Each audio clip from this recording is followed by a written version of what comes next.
Kita beralih ke kasus pembunuhan seorang guru SD di Bandung yang dilakukan oleh mantan suaminya sendiri.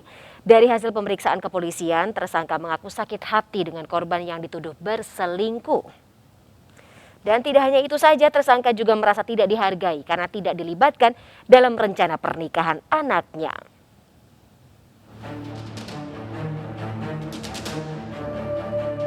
Tersangka kasus pembunuhan seorang guru SD Ati Rohaini digelandang ke Mapol Resta Bandung dengan pengawalan ketat petugas. Dari tangan tersangka, polisi menyita barang bukti berupa senjata tajam yang digunakan menusuk mantan istrinya.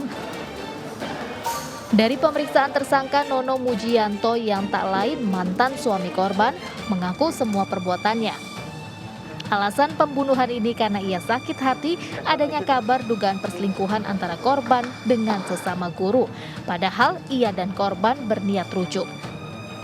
Sakit hati. Berarti kenapa, Kang? Karena perselingkuhan.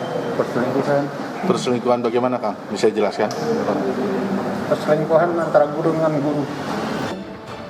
Namun alasan Nono pun ditapi keras oleh Kapolsekta Coblong, Kompol Nanang Sukmawijaya.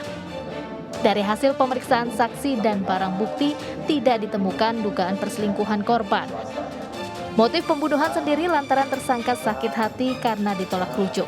Selain itu, tersangka merasa tidak dihargai korban karena tidak dilibatkan dalam rencana pernikahan anak kedua mereka. Saya rasa itu di luar konteks ini, ya, karena kan itu sudah bercerai, ya, itu pun sudah lalu dan ya. Yang jelas kita pada perbuatan pada saat terjadi di TKP.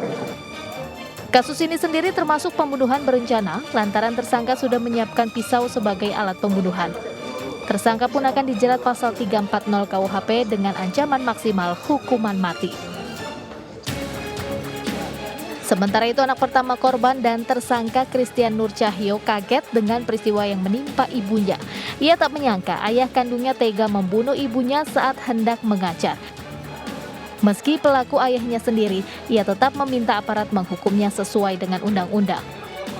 Meski sedang berduka, Christian pun mengaku tetap menggelar pernikahan adiknya 12 Februari mendatang sesuai dengan amanat ibunya.